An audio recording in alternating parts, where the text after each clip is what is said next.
Salut à tous, bienvenue sur la chaîne de French Beatles et aujourd'hui on se retrouve pour le premier épisode de R&D. Et donc aujourd'hui on va parler d'impression 3D. Pour commencer l'impression 3D, je ne voulais pas acheter une imprimante à X centaines d'euros. J'ai préféré aller sur un truc d'occasion, mais comme vous le voyez qui est pas trop mal. C'est une Creality SR6 SE avec un plateau en 245, 45, 30. Donc on peut quand même imprimer des trucs relativement normés, hein, c'est pas trop galère. Et en fait, pourquoi je l'ai acheté d'occasion? C'était à côté de chez moi. Elle était normalement calibrée et elle a fonctionné dès le début. Elle était calibrée donc ça marchait. Après, on va en parler. J'ai eu 2-3 autres soucis sur des impressions de plus tard ou changement de filament. Mais ça, c'est inopéré à toute imprimante 3D. Et donc, pour commencer, il faut un logiciel. Donc là, on se retrouve sur l'ordi et on va parler de logiciel. Donc nous voilà sur le PC. Et donc, premier choix, qui est ma foi logique, c'est de prendre le logiciel de la machine. Donc le Creality Slider. Et vous allez voir, je n'utilise plus celui-ci. Oui. Trop compliqué. J'ai voulu mettre des échelles, certaines pièces, ça n'a pas voulu. Et voici le genre d'impression qu'a fait l'imprimante. Vous voyez les bords, ils sont dégueulasses. Donc, est-ce que c'est moi qui n'ai pas le niveau pour le logiciel, ce qui n'est pas impossible, ou est-ce que réellement il y a un problème avec le logiciel là? Je ne sais pas. Du coup, je suis passé sur Ultimaker Cura, qui est ultra connu en fait ce logiciel. Et franchement, il marche super bien, ultra simple, pas besoin de tuto pour les bouger, choses comme ça, ou pour les redimensionner. C'est ultra simple. Après, il y a tout ça là, toute cette partie là, où forcément, va falloir faire attention à ce que vous faites parce que ça peut potentiellement, soit pas niquer la machine, mais foirer l'impression, c'est sûr et certain. Et on va en reparler après parce que j'ai pu régler un souci d'impression avec ce logiciel là. De toute façon, j'utilise que celui-là. Donc, pour nous, on va utiliser Cura en attendant d'avoir un meilleur logiciel, mais je pense pas honnêtement que pour l'instant il y ait meilleur logiciel. Et donc là, du coup, la phase 3 entre guillemets de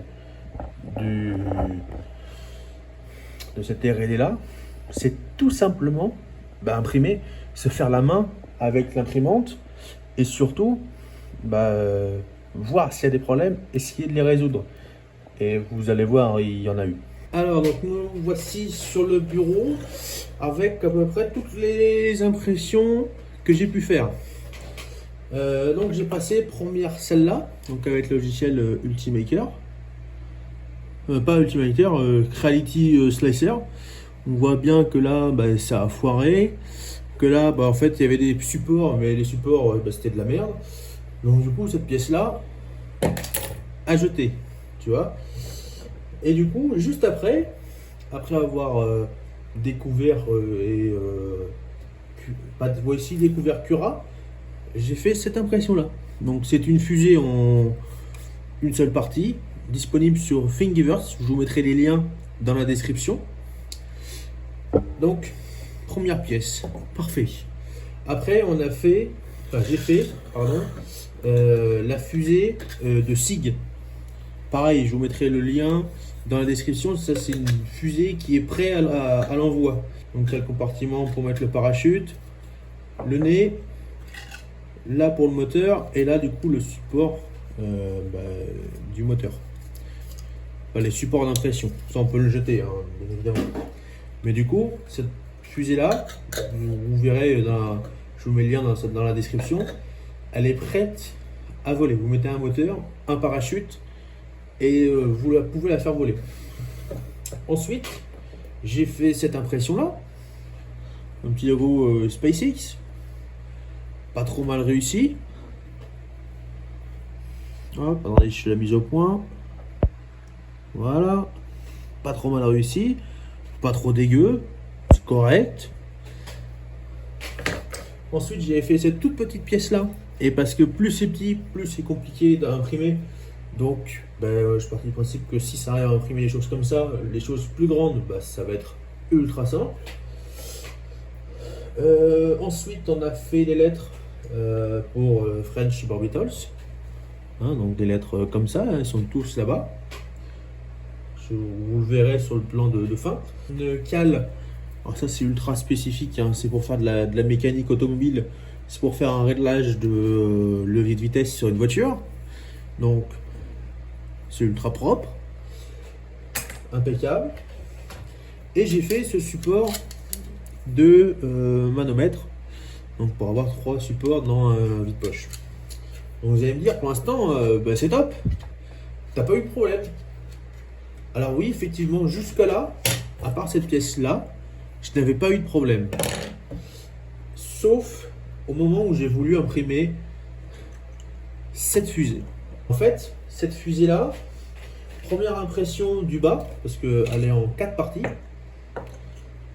Ça, et en fait, cette partie-là, c'est cette partie-là. Donc elle est vraiment en 4 parties. Cette partie-là, première impression, elle s'est décollée, il y a eu du warping de fou.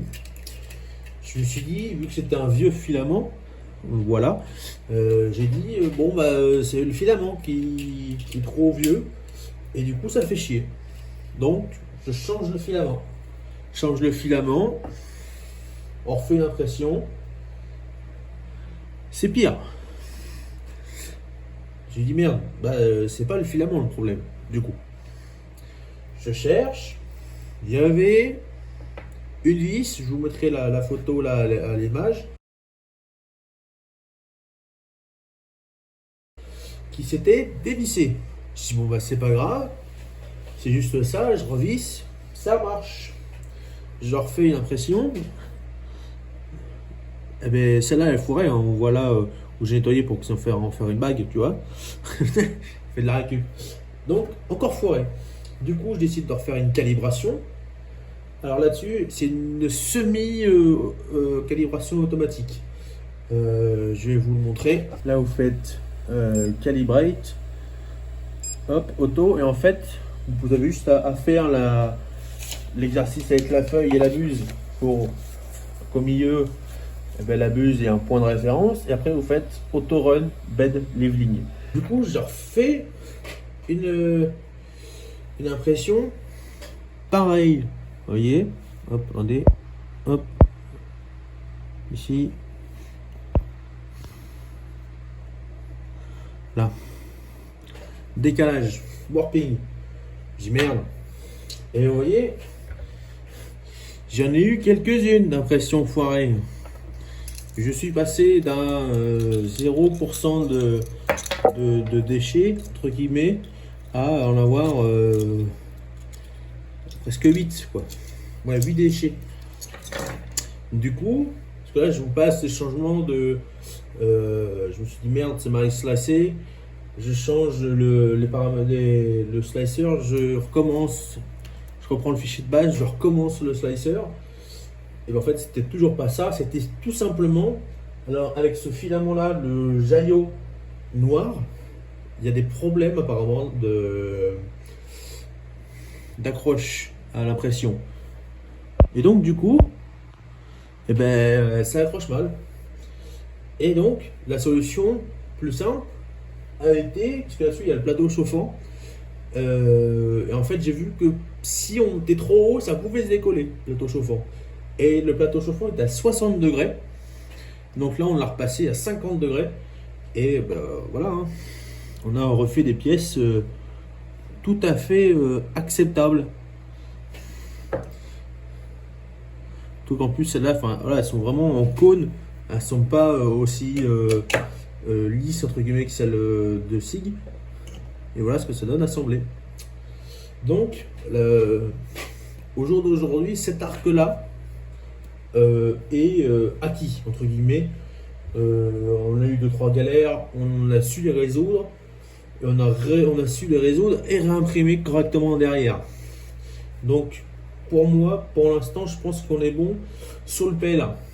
On verra plus tard si on imprime en ABS ou choses comme ça, ce qui n'est pas complètement sûr.